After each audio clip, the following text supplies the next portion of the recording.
Hello. Our story begins inside the Administrator's residence at Cloud City, on the gas giant of Bespin. Lando Balthazar Calrissian, the selfless leader, stood in his closet, looking at an array of beautiful capes strung up.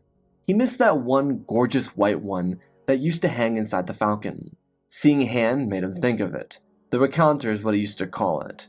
He used to have a patterned yellow shirt and a long red ascot or scarf that he'd sling around his neck, just to match. The Chronicles of Lando Calrissian were some of the finest stories ever put to hologram, and he used to wear it when reciting his stories. He laughed to himself, slinging a light blue cape with a golden interior over his shoulders. He lashed the cape on under his collar, and smiled in the mirror. He twisted his mustache just a tad, not too much, but enough to fit the look he was going for. He left himself with a wink. As Lando started out of the room, he found his eyes on a model on a stand near the front door. The lights were off in the apartment, but the sun was sitting in the window, lighting up the entire room. He smiled and plugged it in. It lit up. Fantastic. Nothing beats the glow of his Corellian Corvette model. Do you like building Legos? Do you also like shiny things to add to what you build? I am a master builder! Did you also know you could actually light your Legos? Well, Light My Bricks is an awesome company that allows you to bring Lego sets to life. I built the Tantive 4 from the hit Star Wars movie, Star Wars, and was able to bring it entirely to life. Light My Bricks sent me this incredible lighting set from their newest 2.0 collection that took my build to the next level. As you can see, it's properly lit and very seamless. I was able to build the Light My Bricks set while I was building, but if you already have finished sets, then you can add them very easily. This took me about 25 minutes to add, and it looks beautiful. But if you've already got sets for other franchises, Light My Bricks has you covered. There is a wide variety of other LEGO brands that Light My Bricks has awesome sets for, which I can't wait to add to my own personal collection. The best part about all of this is Light My Bricks got their hands on some of the thinnest cords in the business for their 2.0 collection, making sure the additional wires don't change how your build looks, and adds quality that is impossible to find anywhere else. Not to mention, the instructions for both finished builds and freshly started ones are very easy to follow and understand. So use my code ppsw15 from October 1st to October 17th to get your hands on some of the most quality LEGO light-up kits in the world. Special thanks to Light My Bricks for sponsoring today's video. Lando locked the door and took a deep breath. He tapped his wrist, activating Labat, his chief administrative assistant. Lando tugged at his collar a little bit and stepped forward. With charisma like him, no one could touch him. Lando pranced down the halls. In reality, he was walking, but it never looked like he was just walking to anyone else. He was just on an entirely different plane of existence. The words continued playing over and over again inside of his head. Lord Vader thought he could just take over Cloud City and get away with it. While he couldn't personally care a whole lot about what happened to Han and the others, aside from maybe the princess, Lando didn't want the Empire to leave a garrison behind here at Cloud City. Lando just kept remembering Vader threatening to leave that garrison here. There had to be a way to trap him, and because the Dark Lord was so adamant on giving Han over to the bounty hunter, then he was going to make sure that A, that didn't happen, and B, Vader got what he deserved. Because Lando was the Baron Administrator, he was capable of getting his aide to ride together a group of guardsmen and prepare his own trap, a counter if you will. Again, Lando wanted no part of this rebellion. He knew that doing this would put Bespin on the map if he did it wrong, but he had a plan for that. Just like in everything Lando did, this was entirely a gamble, but if he could get rid of Vader and pass it off to the rebel friends, then he wouldn't have any problems. Also, Lando knew his charm, and it was doing wonders for him with the princess. Surely there was a separate path down that avenue, if he so pursued. All glorious thoughts, but Lando Balthazar Calrissian had important things to focus on, like getting rid of this insidious Imperial presence. The people surely wouldn't be happy with his continuous stay, and his entire intention was to make sure the rebels were followed or traced or sent away, and they were blamed for whatever happened to Vader. The Administrator joined Lord Vader in the carbon freezing chambers, where stormtroopers were quickly gathering everything together. They were going to run a test experiment on Han Solo, before shifting their focus to young Skywalker, whoever he was.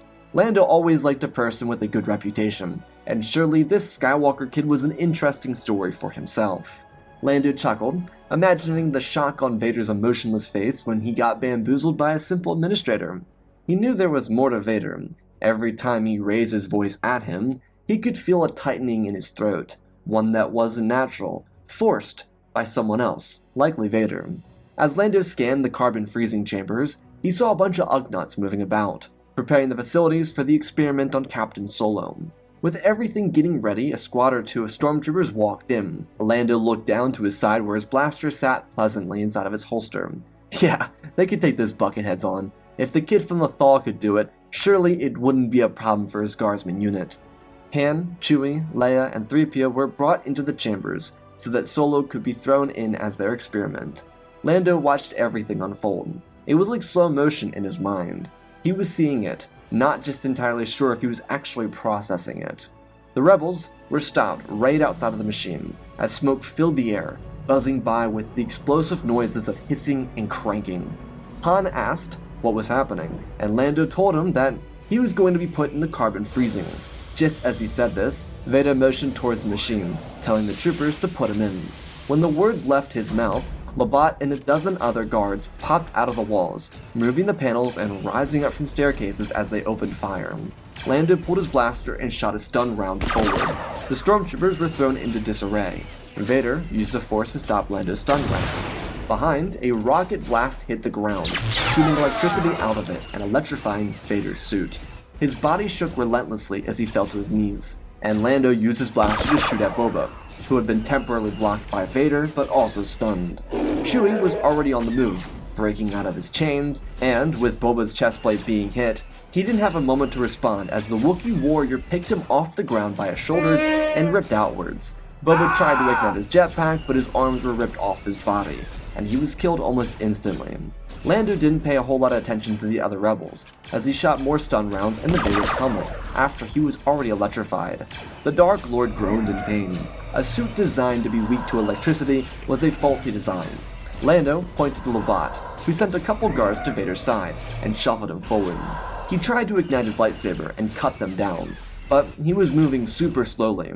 He couldn't really do anything to stop these insurgents. Lando was among the others who kept shooting him with their stun rounds. Lando then got to his face and said, "No more deals, Darth," before the carbon chambers slipped down. Vader tried doing anything, but his armor was completely shut down, and even with all the force, he was so weakened from the electricity that he couldn't do anything. There was a reason Palpatine designed the suit to be like this. He just never thought someone else would use it against Vader. Han asked Lando what he was doing, and the Baron Administrator turned to him and told them to go. He had his own burdens to deal with now. They needed to return to their little fight with the rebellion. Chewie tossed Han and Leia some blasters as they turned and ran. Before they all left, Han turned back and told Lando that the Empire would come for them. Calrissian watched the Carbonite rise from the floor. A black, expressless Vader sat on it, and Lando smiled. He winked to his buddy, that old pirate Han Solo, and told him he knew. But the heat wouldn't last for long. He was sure of that. Han thanked him with a shrug, telling him that they were even now, and Lando shook his head. They'd be even when he got his hands back on his ship, the Falcon. Han laughed before turning and running. More troopers would be on the way, soon. Lando pointed to Labat and told him to get the casket to his personal ship. They were going to Tatooine. Labat nodded and pointed towards some of the men, giving them orders to prepare defense for the case with Vader inside. Lando thanked the Ugnaughts for their brilliant ingenuity. They shuffled away as Lando looked down at Boba Fett. The clone of Jango lay on the ground completely destroyed. Lando took the helmet off of him for himself. Sure, it wasn't his kill, but an assist has got to count for something. Might get him some favorability with Jabba, who knows?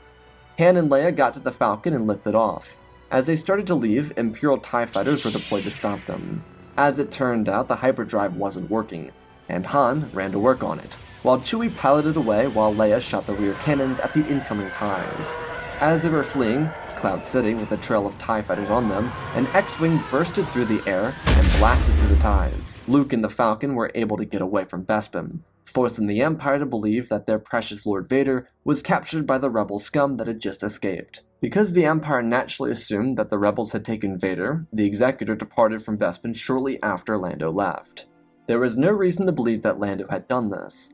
Plus, the Administrator's guard had thrown a blanket over Vader, so no Imperial troopers could tell what had happened or who was under it. They naturally assumed that the rebels had taken Vader. Labat was also giving out false information to the stormtrooper captain in the city, so that also helped with redirecting the Imperials. The troopers just knew Vader was gone, and if anyone would do it, it was the rebels, cause why would Lando risk his entire operation here to mess with a leader of the Empire? Lando left Labat in charge of the operations at Bespin, as he prepared himself a talk to encourage buyers of this exclusive wall ornament. He walked up to the Carbonite case that was holding Vader, and pointed at him with a laugh, telling him that he was no Corellian Corvette, but he was a decent cape hanger.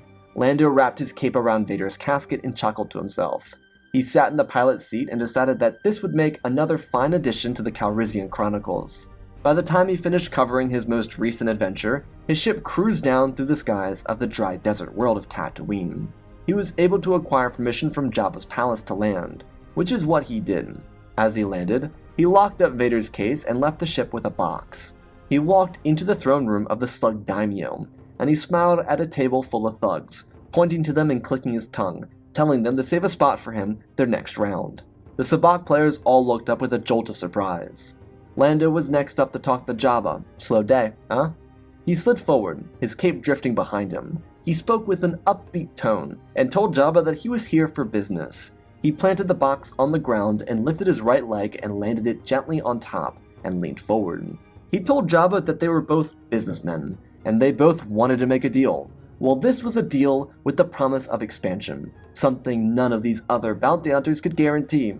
Jabba laughed with a very little expression, and Lando kicked the box open, revealing the helmet of slain bounty hunter, Boba Fett. The current protocol droid repeated what Jabba said, which was asking if Lando was responsible. He shrugged and stepped forward towards the daimyo, something no one would dare do. Lando told him that he had a part to play in it, but a dead bounty hunter wasn't proof of expansion. It was proof of skills and how they were far greater used in the business world, rather than bounty hunting on somebody. Jabba was disappointed in Boba's death, but he listened, because in the crime world, movement was key to survival and to success. No one had time to worry about personal favorites or successful individuals. All of them were just pieces of a moving machine. Lando told Jabba that Boba's death came because he was defending the mouth breather. What was his name again? Oh, that's right, Darth Vader or something like that. He smiled and looked around, asking if Jabba was familiar with tall, dark, and ugly. Jabba nodded. The protocol droid spat out an answer revolving around, yes, he was familiar with this individual. The Hutts rarely interacted with the Empire, but they, like every other criminal organization, kept their tabs on Imperial activity, just so they could protect their own territory. Lando nodded, slapping his hands on his hips and planting his pristine boot on Fett's helmet. He told Jabba that he had Vader frozen in Carbonite. If the Hutts wanted, they could play a game of pass with the other syndicates. Jabba listened. The way Lando envisioned it was the rebellion would continue pushing on the Empire's doors. They already thought the Alliance was in control of Vader. The criminal syndicates would trade Vader back and forth and use him as a means to claim more territory, while shrinking Imperial territory. It was a win-win. They could get their hands on his casket and they could toss him between each other until they all had the success they wanted out of this. Jabba liked the idea, but it needed some refinement. However, there remained a question. What did Lando want out of this? Well, they're both businessmen, so let's make a deal. Lando wanted 25% of every sale made after his upfront payment of 10 million credits. Jabba was flabbergasted at this notion, but Lando shrugged, telling him that he and his little friend could go straight to the Pikes or Crimson Dawn and make a better deal. There were hungry sharks out in the galaxy, and if they wanted to be bullish on such an investment, then so be it. The Hutts would fall behind and the other two could tangle until one came out on top. Lando picked up the helmet, tossing it into the air and catching it, before snugly placing it under his arm. He told Jabba, no harm, no foul. He could skip the Sabacc game here. He knew that Crimson Dawn players were better anyways. A deep booming laugh echoed out of the chambers. Jabba loved how difficult Lando liked to play. But he would alter this deal. 23% on every sale made, and an upfront payment of 7 million credits. Lando pointed forward and asked for 7.5. Jabba nodded his head. Pleasure doing business. Lando picked up Boba's helmet and slapped it on the ground where Jabba's throne was. He smiled with his shiny white teeth and told Jabba it was a gift from his truly. Vader's case would be hung up on the wall inside the throne room, by the time Lando finished clearing out some local gamblers inside of said throne room. Calrissian would have his credits transferred to him by the time he returned to Bespin. Everything was just as he wanted it. He would use some of his credits to buy himself a couple more capes, and then he'd begin opening a new casino on the planet. So much of what Cloud City was an extravagant getaway. It was a paradise that didn't see any action from the Empire, and because of the slip he gave them, there was no remaining Imperial presence after the rebels left. Lando was planning on taking Bespin to the next level. He didn't want a gambling-based economy like the one that existed on Kintanica with Canto Bight.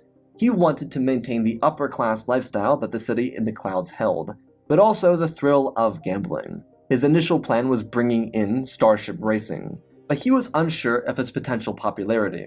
He'd start simple with a small cantina and go from there. The credits he got from Jabba would go directly into that. The rest of the situation for Lando was very unimportant. Rebellion, Empire, criminal syndicates, it didn't matter to him. He was achieving an amazing career where he was. Sidious, on the other hand, was quite upset with the way things had played out. The rebellion was on the loose with his apprentice, but then rumors started to circulate, from bounty hunters who worked with Jabba that Vader was within the custody of the Hutt Syndicate, then another report bouncing from Crimson Dawn territory, another one from the Pikes, hell, even one from the Ashiga clan on Kijimi got a shot at holding Vader. Though they were doing it as a chance to restructure their family dynamic at home, it was a whole other thing, but housing Vader granted them a chance to borrow credits and assist with other criminal syndicates' work outside of their own. On the other hand, because Luke, Leia, and Chewie didn't have to plan out Han's rescue mission, they were getting ready for another strike at the Empire. It was clear that Vader had vanished, and because Luke never had interaction with his father, or learned the truth, he returned to Dagobah to confess his visions had been wrong, and that he wanted to finish his Jedi training. The Galactic Civil War continued on, whereas the Vader Exchange, as it was being dubbed, continued to dupe the Empire. The biggest reason any of the criminal syndicates played this game of hot potato is because Vader was a major concern to the Emperor. The fact that these scum got their hands on him infuriated the Sith Lord. He was trying to retrieve Vader for his own personal gain, but also so he could turn young Skywalker. His hope was to use Vader's secret identity to Luke against him. But very slowly, as the weeks went by, Sidious started to stop favoring interest in saving his pupil. The crime syndicates did get their advantage from the Vader Exchange too. Like Lando predicted, the Empire would leave Outer Edge planets weak, and it gave a chance for syndicates to move in, and either conquer full-blown planets and/or systems, or it gave them the ability to establish spice rings and/or other illegal operations under Imperial noses. So much of the success these organizations had was through criminal activity, and if they could seize more territory from the Empire or under the Empire's noses, then their business could multiply. The benefit of an Imperial reign is how it hurt the people of the galaxy. For criminal organizations, they exploited the downtrodden and oppressed, taking full advantage of their depressions and using them to collect credits or create addicts. It was a kill or be killed galaxy, and the Galactic Civil War allowed for this to spread. The Alliance was able to track down the second Death Star while Luke was away, and while Sidious was unprepared. The fight over Endor was much simpler, and it led to many more unforeseen events. Lando Calrissian was inside of the new cantina, one that was built within weeks, due to the amazing infrastructure on his Cloud City. It was the first cantina mixed casino inside the city, and it was here where the people learned that the Empire had lost their second moon-sized space station. Even though the Emperor still lived, the rebellion retitled itself the New Republic, and challenged the Empire head-on. People inside Cloud City celebrated, and it encouraged Lando to take a look at the growth of the rebellion with a bit more sincerity. He was so wrapped up in getting back at Vader and maintaining his own success that he didn't see the bigger picture. At the moment, he'd keep things simple for the sake of simplicity in his own life, but he would keep an eye on Han's rebellion. Lando's little casino was also a smash hit, and the demand for space races became super popular. Gambling on races through the clouds and past the Tabana gas refineries would be galaxy renowned, and with money in his eyes, the Baron Administrator got to work on establishing his league, which started with hiring a long-time popular athlete from another sport. So Boba was an athlete that had lost his popularity in the years following the rise of the Empire. He owed the Hutts a lot of money, and he had taken up a spot in a new sport called battle racing, which included taking pot shots at Alliance supply lines and even the occasional run-in with the Empire. Because Lando was now quietly supporting the rebellion by sending donations directly to Mon Mothma, he decided that he would suggest a change of sport for Soboba. The male Doug from Malastare agreed to meet with Lando instead of Cloud City, where they would form a contract, one that forced Soboba to play by Lando's rules, and participate in a sport that had the thrill of pod racing, but without the violence of certain death for all of his racers. There were various other versions of racing across the galaxy. Lando knew that for this new league, he needed a recognizable face, and a sport that could intrigue viewers galaxy-wide. Plus, if the Bespin circuit, as he was now calling it, got more popular, then he could increase tourism. They could especially market themselves as free from Imperial oversight, which would also be nice. Thanks to Lando's relationship with Jabba, he was able to get a temporary hold on the funds that Soboba owed him, but this wouldn't last too long. Soboba was up against the clock when it came to performing for the credits needed to get out of the hole he dug himself into. Empire and Rebels continued to fire away at each other, but the title of New Republic started to make a significant difference for the people of the galaxy. Inside the core of the galaxy, at Coruscant, a civil war began. Lando watched from afar, not having really any interest in it, but he could see how the Empire was starting to slip away from establishing full control over their territory. What Lando started was almost a six-way war. The biggest difference was the other four combatants weren't exactly large enough to wage war against the Empire. Realistically, no one was, but they weren't actively going after them. Into the fray rose the Zan Consortium, which was very fragile. Zan had his chances, but Crimson Dawn and Kira had much more to offer. In all fairness, everyone was chasing the glory of Maul's established criminal empire. But because the criminal syndicates were competing with the rest of the Empire and the galaxy, they couldn't really focus on personal rivalries. Zan's greatest ally were his Defiler droids, which were great at all sorts of undercover missions.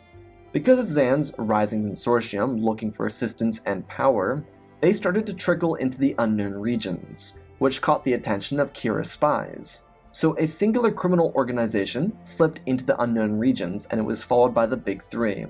This turned the unknown regions into its own individual conflict between the growing powers. This let smaller organizations like the Ashika clan from Kijimi have a chance at ascertaining power in the known galaxy. The Pirate War was also vastly affected by Imperial forces in this quadrant of the galaxy. Imperial troopers saw civil war in the core, not even coming from the New Republic, genuine civil war between people that were civilians and Imperial troopers. This crushed their morale. Not only that, but the good stuff, whatever types of death sticks or spice the criminal empires had spinning around in Imperial territory, started to also enter their supply lines. So Imperial troopers were depressed because of homesickness, addicted to whatever they got their hands on, and losing their patriotism for a crumbling empire. Darth Vader was also somewhere. A lot of troopers believed that they were out here to solely find Vader, which didn't help their case as it was. Even though the Empire didn't have them out here to find him, they were just out here for security. The Vader exchange became a great way to pass wealth between organizations, while also keeping the Empire on edge. The economy built from just passing Vader around was fantastic for each of the syndicates. In a way similar to the deal that Lando secured himself, the syndicates did with each other.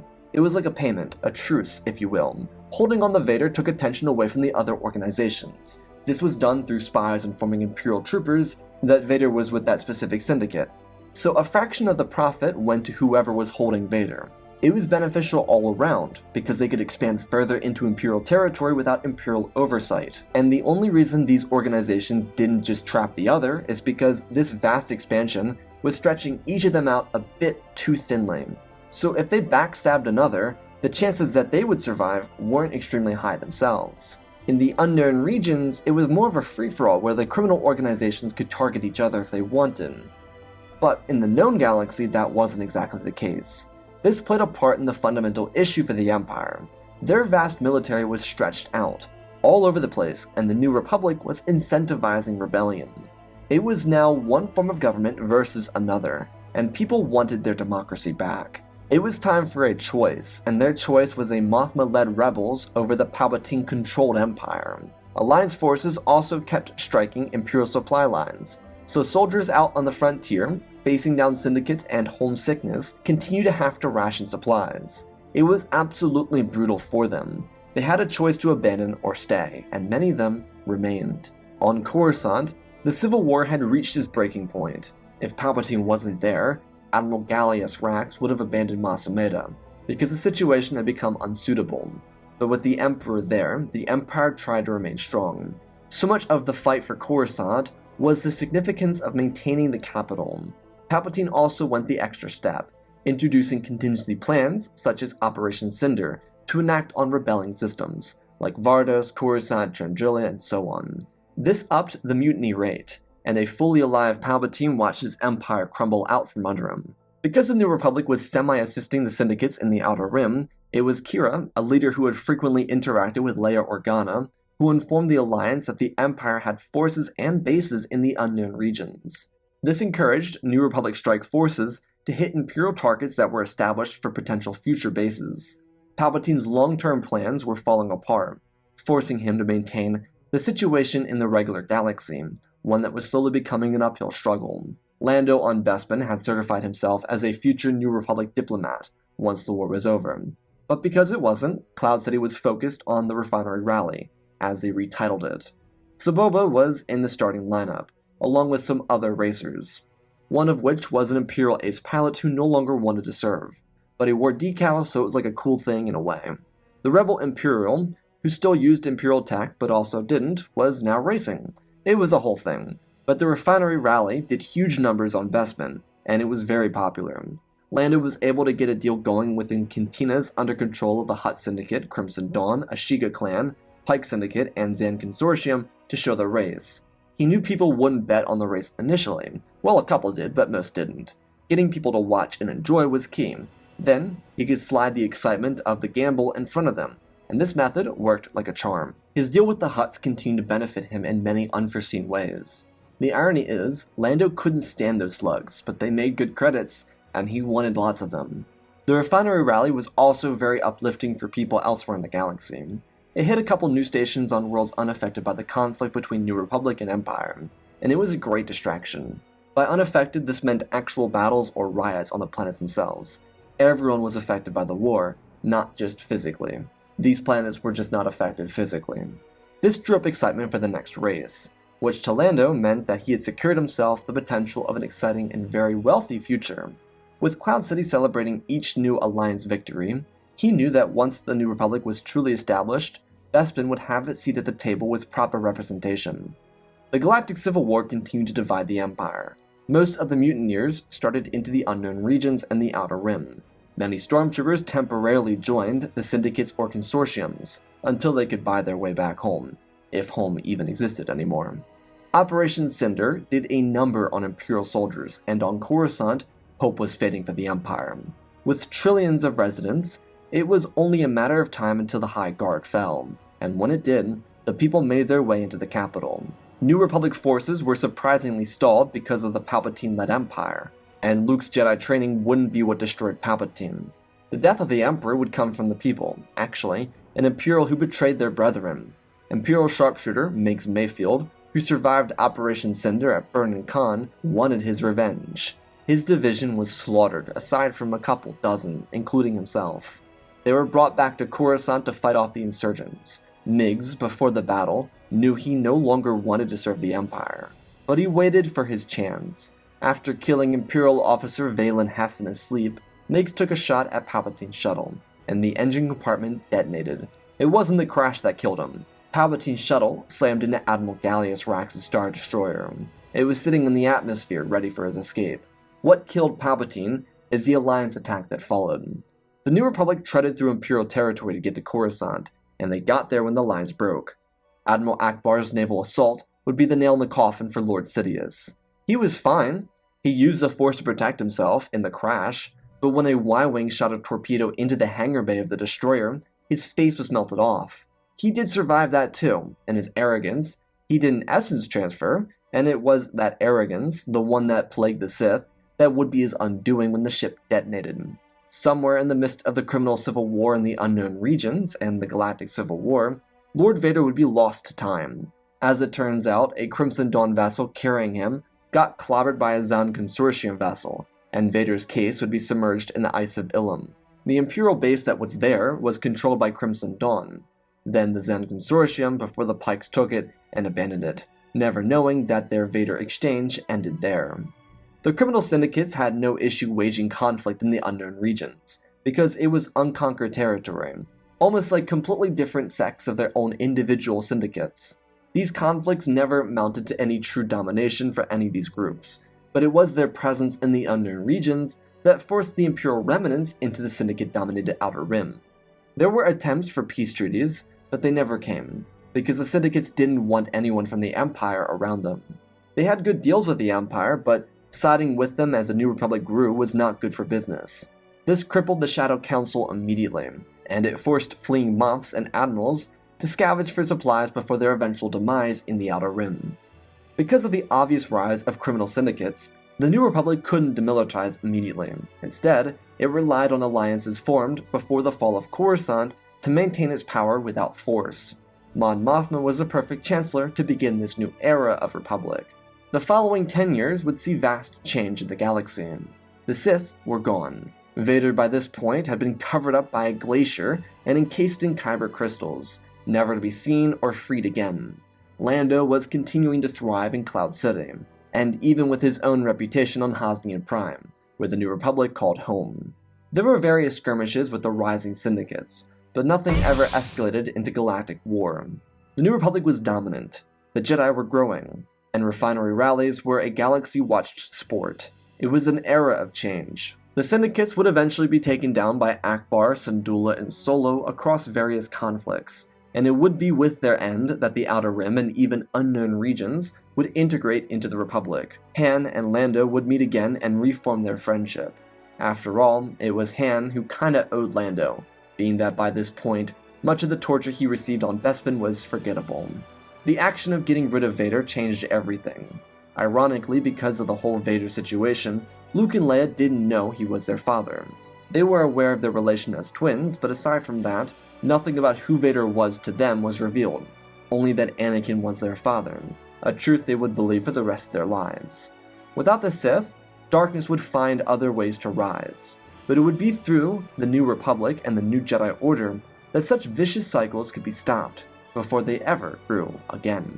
And that, my friends, is our story. Again, special thanks to all of our patrons: General Wells, Darth Maelstrom, Ozpin, Darth Vitiate, Seju Jagger, Root36, Hunter Belden, Rosebird, Angel Dust, Alexander Reese, The Beginning and End, Jango Fett Clone, Nick5098, Ben Ingram, The Big Red Pure Mark, Diamond Constant, Darth Nemesis, Lord Tib, CC2024, Gallivan Gaming, Tristan, Mandalore, Sir William 1767, Darth Revan, Granite D. Bane, Laliant, Sky Guy, Penguin, Colin Rooney, Shark Midori, RJ38, Nick, Michael Erlinger, The Last Jedi, Apollo, Weewa670, Annika Stank Runner, CT7567, Toaster Oven, Oz of Oz, Darth Nox, The Eternal Padawan, Joshua Tem, Johnny DeGuin, Seth Skeleton, Jedi Sloth, Mr. Yeet Gamer, Lord Cali, Youngling Slayer 66, Mammoth Studios, Anakin003, Lord Draken, Fortis Legacy Star Wars, Earbus, Rex the Wolf, The Man with 3 First Names, Darkseid46, Baron Joshua, and Lord Deadwing. For supporting the channel, smash that like button. Let's talk about this story.